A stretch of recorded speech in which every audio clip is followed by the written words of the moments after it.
I've been talking about Wuhan a lot, and I have been saying you don't spray the streets for a flu. Here's video of them spraying the streets and a lot more. We won't watch the whole video. I'll just watch this little clip here.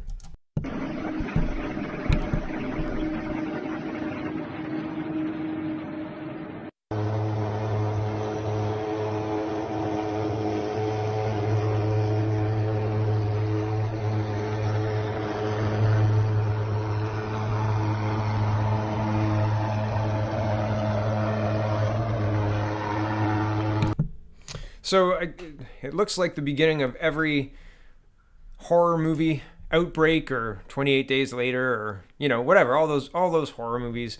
It doesn't look great. I'll tell you that. I'm not happy about it. But I wanted to show you, right? Some trolls. I have trolls, and I think it's funny that they watch every day. Like they're some of my most dedicated fans. Hi everyone. But the trolls comment too, and I think it's funny. And they're saying, oh, you can't be serious, and like, it doesn't get more serious than that. I don't think they're pantomiming this, right? So we're also flying people out of the quarantine zone, and daily. Yesterday, a flight arrived at 6:30 p.m. from Beijing, which is a couple hundred miles away, 600 miles away from Wuhan. It's concerning. Mainland Hong Kong has quarantined anyone traveling from mainland China for 14 days, but Canada doesn't do that. The people who are on this flight will be quarantined for 14 days, but the people who arrived yesterday afternoon or yesterday evening won't be. So that's weird, right? And like I said, you don't do this for a flu. Not usually, anyway. So 680 News is reporting a second plane is on its way to Wuhan, China, to bring a second and final group of Canadians home this week. Now, the next little segment here has a little bit of setup. This is the BBC News, Stephen McDonnell, reporting in June of 2019. That's 8 months or so ago. And he's reporting on the China blog, China, social media, WeChat, and the surveillance state. Okay, I'm going to tell you what China currently does as of 2019 from the BBC. So that's as legitimate or as illegitimate as you believe it is. But here we go. I've just been locked out of WeChat, or Weixin, as it's known in Chinese, and to get back on, have had to pass through some pretty Orwellian steps which have led to others to question why I went along with it. That's another important aspect of this, why he wants to regain access to this WeChat. Okay, back to this. One reason is that life in Beijing would be extremely difficult without WeChat. The other is that I could not have written this piece without experiencing the stages which have now clearly put my image and even my voice on some sort of biometric database of troublemakers. I think I'm on that database too. Anyway, back to the article. I was in Hong Kong to cover the enormous candlelight vigil marking 30 years since the People's Liberation Army was ordered to open fire on its own people to remove the mostly student protesters who'd been gathering in and around Tiananmen Square for months in June 1989. Ooh, me saying that has just demonetized my video, everyone. Just letting you know. Back to the article. This moment in history has all been erased from public discourse on mainland China, but in Hong Kong, with its special status in the Chinese-speaking world, people turn out every year to remember the bloody crackdown. This time, the crowd was particularly huge, with estimates ranging up to 180,000. Naturally, I took photos of the sea of people holding candles and singing and posted some of these on my WeChat moments. The post contained no words, just photos. So this is, I guess, a screenshot of the post that he posted. Right. Chinese friends started asking on WeChat what the event was. Why were people gathering? Where was it? That such questions were coming from young professionals here shows the extent to which knowledge of Tiananmen 1989 has been made to disappear in China. I answered a few of them rather cryptically, then suddenly I was locked out of WeChat. Your login has been declined due to account exceptions. Try to log in again and proceed as instructed, came the message on the screen. Then when I tried to log back in, a new message appeared. This WeChat account has been suspected of spreading malicious rumors and has been temporarily blocked. Now remember, at the beginning of the article, it said life in Beijing is basically impossible without this app. So if you're temporarily blocked, that's a penalty. You have to sit in the penalty box. You don't get to chat with your friends. You don't get to chat with your family. You don't get to have access. Well, the author goes through everything that WeChat does, but unless you play by their rules, and I'm going to get to what the rules are, you're basically locked out of Beijing society, period. Social credit in action, right? If you contravene the rules, post about Tiananmen Square, you are shunned. Done. Unbelievable, right? Back to the article. It seems posting photos of an actual event taking place without commentary amounts to, quote, spreading malicious rumors in China. I was given time to try and log in again the next day after my penalty had been served. When I did, I had to push agree and unblock under the stated reason of, quote, spread malicious rumors. So this rumor monger clicked on agree. Then came a stage I was not prepared for. Face print is required for security purposes, it said. I was instructed to hold my phone up to face front camera straight on, looking directly at the image of a human head, then told to read numbers aloud in Mandarin Chinese. Face print is required, so this is just a screenshot of the whole thing. My voice was captured by the app, and at the same time, it scanned my face. Afterwards, a big green tick, approved. Apart from being creepy, you can only imagine the potential use of this type of data. No doubt I have now joined some list of suspicious individuals in the hands of goodness knows which Chinese government agencies. In China, pretty much everyone has WeChat. I don't know a single person without it. Developed by tech giant Tencent, it is an incredible app. It's convenient, it works, it's fun. It was ahead of the game on the global stage, and it has found a way into all corners of people's existence. And I scroll down just a little bit. When I placed details of this entire process on Twitter, okay, well, he says that he outlined what he had to do to gain access. And he said, when I placed details of this entire process on Twitter, others were asking why I caved into such a big brother intrusion into privacy. They've probably not lived in China. It's hard to imagine life here without WeChat. When you meet somebody in a work context, they don't give you a name card anymore. They say they share their WeChat. If you play for a football team, training details are on WeChat, children's school arrangements, WeChat, Tinder-style dates, WeChat, movie tickets, WeChat, news stream, WeChat, restaurant locations, WeChat, paying for absolutely everything from a bowl of noodles to clothes to a dining room table, WeChat. People wouldn't be able to speak to their friends or family without it. So the censors who can lock you out of WeChat hold real power over you. The app, thought by Western intelligence agencies to be the least secured of its type in the world, has essentially got you over a barrel. If you want to have a normal life in China, you had better not say anything controversial about the Communist Party, especially not about its leader, Xi Jinping. Sorry, I forgot his name wrong. Okay, now I want to point something out. I left Facebook a year and a half, 2 years ago, 3 years ago now maybe. I don't go on Facebook every day. It's not part of my regular routine. I have a Facebook for work, but I don't use it for anything other than chat with a few friends who refuse to migrate to something like Telegram. I use Telegram. And it's interesting because it's almost the same thing. If Facebook wanted to just delete my account because I'm not there enough or something to that effect, or if they started having a standard where I had to log into Facebook and scroll every day in order to use the chat, then I wouldn't be allowed to talk to my friends because they're not willing to have a workaround. Now, I don't know if Telegram works on Chinese Android phones. I would imagine that it does. So there's probably workarounds, but the people willing to do the workaround are far too many. And that's what leads to the nightmare of 1984, right? Like 1984 was these masses of people who just did the same thing over and over again and kind of blindly trusted the government or the Facebook, the WeChat, the Tencent, whatever it is. And that leads to this siloed inability to hold our leaders accountable. And then they exploit the fact that people just aren't willing to deviate. People just aren't willing to use something else once their habits are ingrained. You try it. Go off Facebook and see how many of your friends follow you to other chat platforms. It's not very many. And maybe I'm particularly not fun to chat with. That's possible too. But it's interesting. Now, moving to the state side of this, the not state United States, but the state like the government of Canada side of this, the government of Canada wants to use the election laws to bring something akin to that to your phone now. CBC News is reporting, and this is posted February 9th. That's today. And it says, federal government warning of voter coercion, foreign election interference through private messaging service. Yes, citizen, your election is so important that we're going to contravene your second constitutional right, like 2B. Sorry, you can't have freedom of expression because we've got to protect our elections. Sorry about that.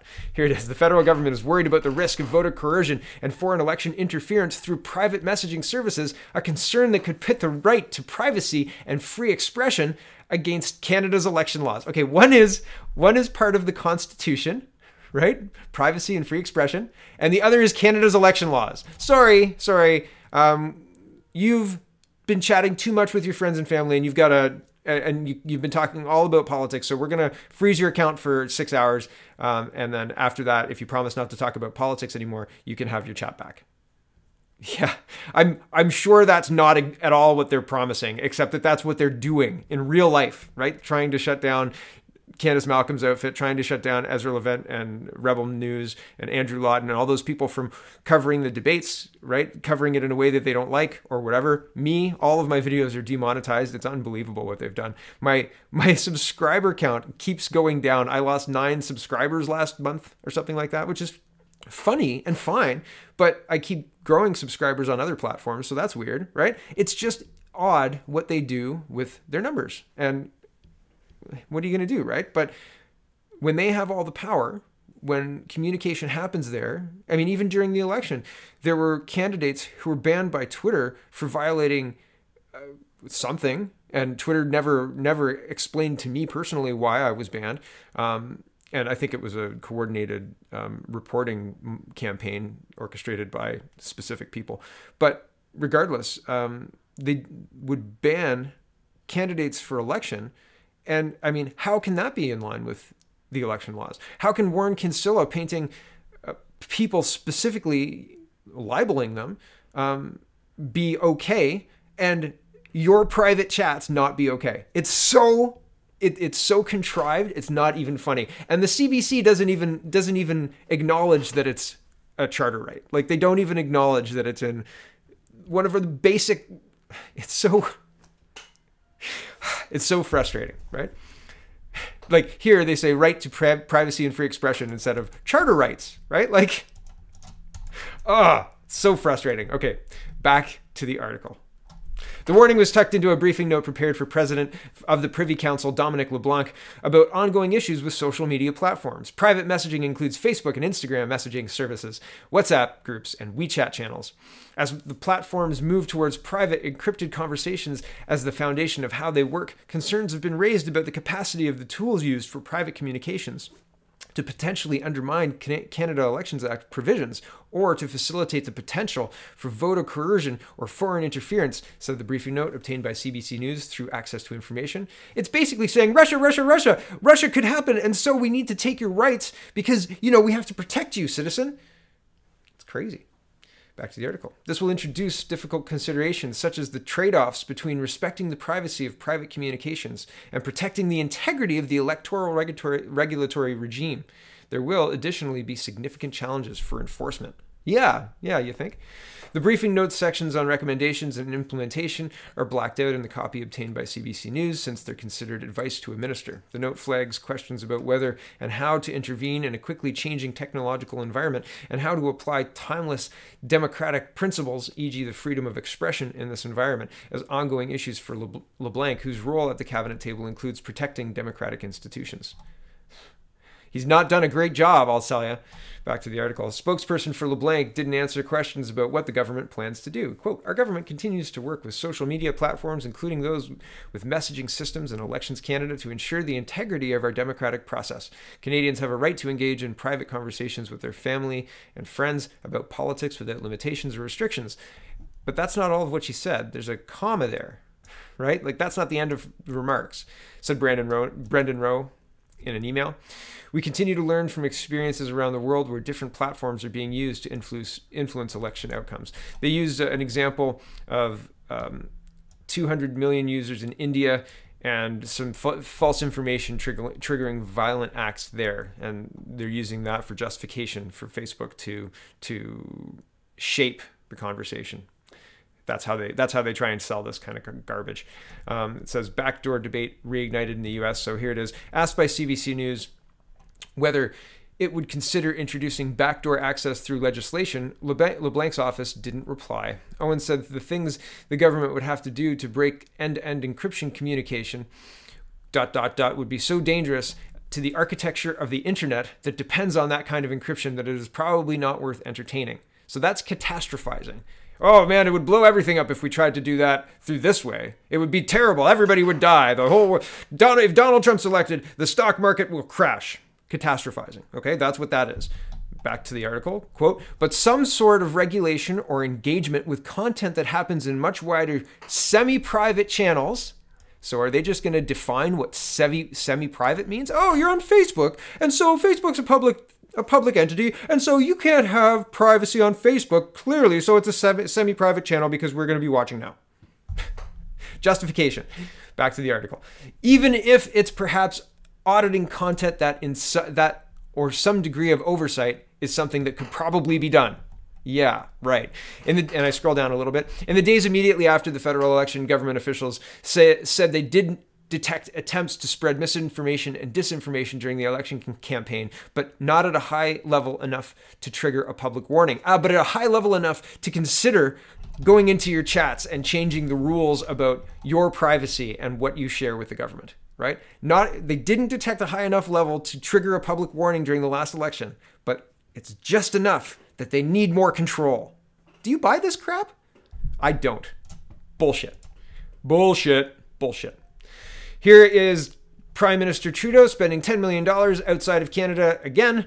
The African Union tweeted, Canada's Prime Minister Justin Trudeau pledges $10 million towards capacity building at African Union Commission to advance gender equality, trade and security and integration. Quote, as I've seen in my cabinet, having many women in leadership positions leads to better decisions. 33rd AUS Summit, or AU Summit. I'm sick and tired of Canadian tax dollars going outside and being used outside of Canada. Period. It's ridiculous. And buying a UN Security Council seat on the backs of Canadian taxpayers is offensive and wrong. And I dislike this Prime Minister. The last two stories are pipelines and, well, one's about expensive and the other is about limiting the amount of oil that can be shipped. So the amount of product that can be shipped because we don't have capacity and we can't ship it at regular speed because the trains keep derailing. Where is the accountability? So Astrid K is saying, so with this train derailment happening yesterday, trains hauling certain amounts of oil are now required to cut their speed in half. So essentially they will hold up other trains and take twice as many trains to haul the same amount of oil. Pipelines build pipelines. And I didn't realize this was happening, but this is how they're combating this. And this is a few days ago, posted February 6th. Speed limits for trains carrying dangerous goods lowered in wake of Saskatchewan derailment.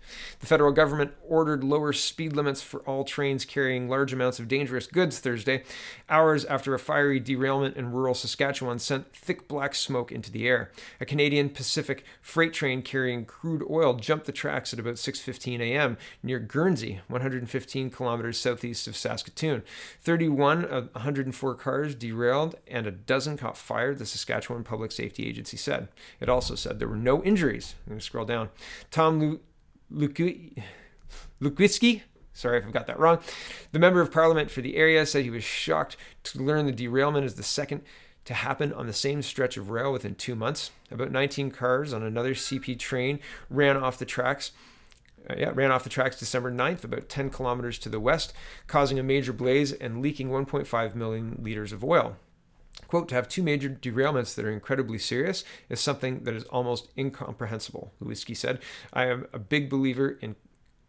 not a big believer in coincidence, and this seems to be that it is more than just coincidence. Transport Minister Mark Garneau said the ministerial order will require trains carrying 20 or more cars of dangerous goods to travel at a lower speed while the crash is investigated. Quote, that speed reduction will require them to go at no more than 25 miles, 40 kilometers per hour across the country, except 32 kilometers per hour in built-up metropolitan areas. Garneau said in Ottawa, those speed limits are half as fast as limits currently listed on Transport Canada's website.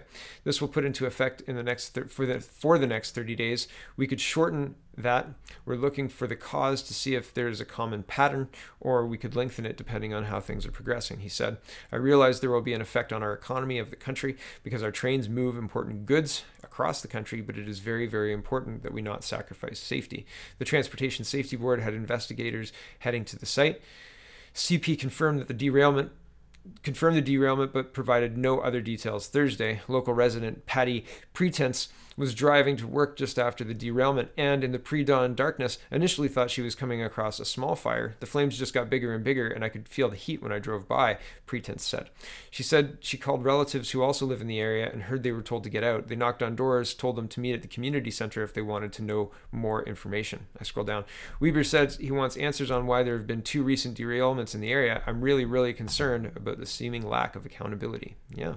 And the last story for this morning is Liberals face heat as the cost of Trans Mountain expansion hits $12.6 billion. Yesterday, I was talking about the initial estimate was that it would be done in 2019 and it would cost less than $8 billion. I think it was 7.4. And in 2018, the 7.4 was voted on by Kinder Morgan, the owner of Trans Mountain at the time. And they said, yeah, we're going to go ahead with it. And then later in 2018, the federal government bought it because basically nobody could get it done because 3 levels of government were working in tandem to stymie it, and different levels, right? So the federal government adding regulations and legal challenges, the provincial government in Alberta until Notley was removed, the provincial government in BC under Horgan, right? So all of these things shut down this pipeline, and now all of these things have combined to make this pipeline completely unfeasible and way too expensive, right? Oh, it was 7.4. Look at that. Ha. Yesterday. It was just yesterday. But still, right? It's incredible. I'm not going to go through this because it's the long and the short of it is rampant mismanagement and an inability to push this pipeline through has resulted in unsafe movement of these goods, resulting in multiple derailments and fires, multiple spills. Rail is not the best way to move oil, and yet in Canada, the environmentalists ignore this and they continue on their misguided protests. They're misguided, foreign-funded protests. Unbelievable. Unbelievable. And who pays for it? You and I, because we're taxpayers, right? The whole thing is frustrating. Everything. Happy Sunday.